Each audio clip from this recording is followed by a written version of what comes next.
There's been a lot of deliberation on my end. It's like I'm just not quite there with the little news dump intro. I finally established it. Actually, I had this with the comic stuff earlier, but I'm going to throw it in here in my little border. So an odd thing has been happening with Absolute Batman. Absolute Batman is the most popular thing right now. It's more popular than any of the Spider-Man stuff, and Spider-Man's a more popular character than Batman. And just for some reason, everybody loves Absolute Batman. You might be like, well, you should read it. It's good. And it's like, one good comic run does not convince me to come walking back and Back. Baby, come back. it's just not a thing. So, do you know what's resulted in the success of Absolute Batman? A huge amount of comic book creators talking smack behind their backs and complaining about Absolute Batman being successful. Oh, wow. That's so funny. Classy. The claim is that basically they believe that the success of Absolute Batman is pulling viewers away from more indie or smaller comics. And I was like, when was that ever true? Yeah. It's not like there's a doesn't finite Rising amount Tide, of money, but yeah. Doesn't a rising tide raise all boats or whatever? well, here's the thing. Technically, they've got over the numbers, and Absolute Batman's success has actually increased sales for everybody. But this is really just petty jealousy from of course. other people in the industry, which is really funny. But there's been just about a bunch of shit talking and stuff from Scott Snyder, who's in charge of Absolute Batman. So here's where it gets funnier. They're all in, I think it's a Substack, where they're all talking behind the scenes and pissing and moaning. Slack channel. I'm sorry, it's a Slack channel about Scott Snyder and how Absolute Batman sucks and that it's draining the rest of the company and they're getting more attention away from their stuff and blah, blah, blah. As opposed to write a better book, I guess would be the solution to that. So it's So carried maybe into do something about it. well, it's carried into another drama, which is also really funny. People who know Scott, who are in that group, have been snitching on the back talk to Scott about what's been going on in the Slack channel. And so all of a sudden, there's been this thing around the industry of people going, stop snitching on other creators for talking shit about Scott Snyder. Beautiful. He's not dad. You're not this. What do you mean snitching? Don't tell teacher. You're just a bunch of petty losers who can't write books anyone want to read. Stop snitching. Somebody That's made hilarious. Patrick Kindleton made a YouTube video. Kindleton made a YouTube video about stop snitching, and he is a comic book creator. Stop snitching on us talking in the background behind someone's back like a bunch of petty losers. Don't tell teacher, damn it. This is your industry, everybody. This is the people who are going to make comics successful once again. There we're is brilliant. a certain amount of this feels like playground antics as opposed to the actions of adults. But at the same time, you people are so dumb. Incredibly so. I'm going to go through. Look, we're not a political podcast. You might have passionate points of view about political issues that happen all the time. We weigh in insofar as things get out of hand. We made a little video commenting on the assassination attempt with the Drumpfler, and it was like, I don't care if you like him, this is bad, but setting politics aside. However, because it's infected pop culture everywhere, it should be pointed out that with the recent immigration drama happening nationally in America, commentary across the globe, a huge amount of celebrities have been crawling out and will not stop talking about ICE. And apparently Sundance has been just rampant with nothing but discussion about the ICE stuff and not actually the Sundance Film Festival and the films that are at Sundance Film Festival. And doing stuff like this, like, who's that? He's that fake Puerto Rican. What's his name? Oh, Leguizamo? Yeah, he had this whole diatribe about if you like ice, don't watch my movies. Attitude like this is what has damaged these industries because you're actively I- just chasing people away from your industry. Can I just say, John, sweetie, nobody watches your Yeah, movies. They yeah, watch movies you're that's fair. Um, Giancarlo Esposito had awfully bad things to say that were poorly timed. What does this do? It creates drama for your industry. It creates drama that chases away people who might disagree with you. Culture shouldn't just be one political spectrum or another. If we can't have common things that we hold in common, like we all like Star Wars and maybe we disagree on certain things, if that can't exist, then your industry's going to still keep going down. I mean, Jennifer Lawrence had that reflection of, yeah, I don't think anyone cares what we have to say, and it's angry in the audience. And it's like, I think you're right, Jennifer. I think you're absolutely right. And these are poor decisions, but yeah, apparently Sundance will not shut up about what's going on politically around the world, and if anything has shown me this is a bad decision long term. Apparently, Star Wars Celebration 2027 has been boycotted over the organizers' support of ICE. Like, what are you guys doing? Oh my god. Oh, You're creating this world, and these are the conclusions that we're creating. Smart. It's really smart. Also, as a really quick aside, Stephen Colbert's ratings have collapsed to record lows before the show's near cancellation. No. It's nearing its cancellation.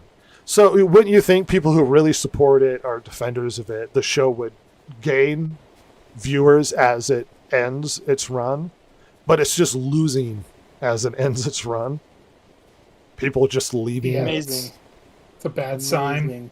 Well, when Ferguson's show was coming to an end, his viewership just kept going up because people wanted to see the end of the Ferguson show. But, you know, Colbert is a Not only- transformational individual that everybody oh, he's very political, and half the country doesn't like him and half of them do. And that's why his ratings are struggling, because you're not actually getting viewership from a huge amount of people. You're narrowing it to a smaller group of people. Oh, well, that's why your show is not doing well. It's shocking. Weird. Let's get back to more established news. So here was the other big bit of news that I considered to be the big discussion, but I didn't know huge amounts of information about it, just sort of a bunch of different stuff I've seen. So I didn't have a massive rant or discussion behind me, but it should be pointed out that there's a lot of drama surrounding, was it Google Genie 3? And my lord, dude. Oh, yeah. I've even seen this. So if you're not aware of Google Genie 3, it is an AI that's been developed that allows you to type in prompts, much like AI creates video or images or whatever to cater to what you're trying to get it to do. It essentially generates in AI the video game, and you can control it. And there have been people recreating like Grand Theft Auto in Greenland. There have been people who have been doing new, different kinds of Zelda games. And this coming out has actually dropped a lot of the gaming industry stock. Just so you know. Oh. This is having a cascading effect down the market. And there's a lot of fear this is going to change or superimpose itself on things. And you might go, well, how can it develop it in place? Well, just to remind you how AI works, if you're not aware. If you say, create a picture of a girl eating ice cream, it doesn't generate much like a CGI would, where it is generating the image through a lot of artistic creation and creating the 3D effects and stuff.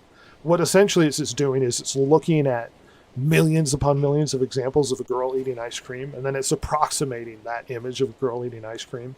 Much like when you might go, hey, Ross, think of a dog running in a park. You don't come up with a specific image.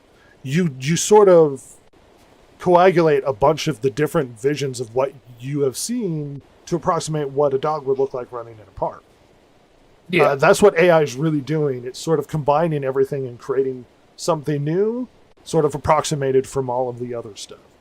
The Google Genie 3 is really just approximating from a lot of different video games and putting them all into this is what this video game would look like if it existed, and then you can control it. Mm-hmm. Are we all afraid? It's a little concerning, to say the least. Let me read a little bit really quick. The problem is, of course, it's not actually doing that. The most viral examples are showing clear rip-offs of existing games from Fortnite to Dark Souls to Grand Theft Auto. These clips are only 30 to 60 seconds long. I did an entire sprawling AAA game. These kind of generations are aping, could be developed with this tool, but it's not something remotely close to reality. So this is down the line. But you could see the possibility. And that's the thing. Like here's I'm just gonna hit this play. Yeah, this is generated. This is a generated image. This is not Fortnite. Sweet, right? Yeah. Anyway, sorry, Ross, you were saying. Here's a Dark Souls. No, it's just a level that doesn't I've exist in Dark Souls. Yeah. I don't know. It's just because it's so early with this kind of thing, like with this specifically, that like, because remember when AI was new to us, like, to like regular people, and I mean, I didn't think it would ever get that good, you know what I mean, or like people would use it in the way they do per se. Right. So who knows how? I don't know. Like, I better to think what this is going to look like in like even just 2 years. Who knows? He's going to get lame. Yeah. Very quickly. A big topic that could have been our headliner, but I was like, I've got a lot more to say about Jim Lee's comments. But good Lord, man, possibilities are becoming endless. Like then it's gonna become IP control. Like I've seen versions of Mario games you've never seen before, just created out of this new AI program, and you're like, oh no, Nintendo, no. Oh, can I just passingly comment really quickly? We lost Catherine O'Hara. Oh yeah, I saw that. It was a bummer. Home Alone star. Don't like that. Yeah. Very sad. Let's see. Shifting on, 1/3 of U.S. video game industry workers were laid off over the last 2 years. This is a sign of a healthy industry? Very healthy, yes. Yeah.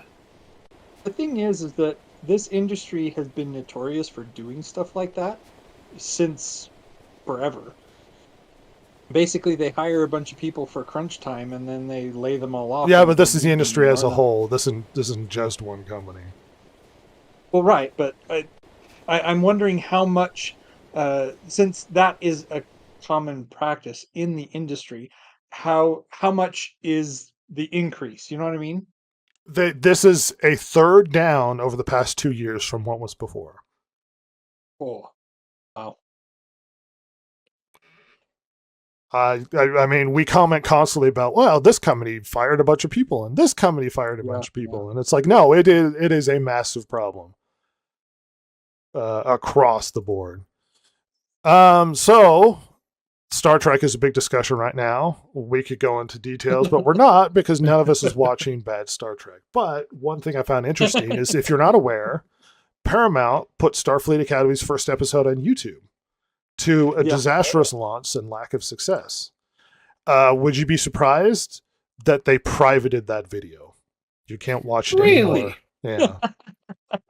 You can't watch it anymore. Go to our paid service. That's not a sign that it's doing well. That is a sign that they are embarrassed. They privated the free episode on YouTube. That is we are ashamed of this video. Please stop disliking it. And man, were they brave not to block the comments. Yeah, or were they just distracted enough they didn't pay attention? I know a lot of people online. I know Critical Drinker and Nerd Erotic made a thing about it, and most of the people flooding into the comments were talking about the show from their audience. Hey, Poor decisions. Poor decisions Yeah. across the board.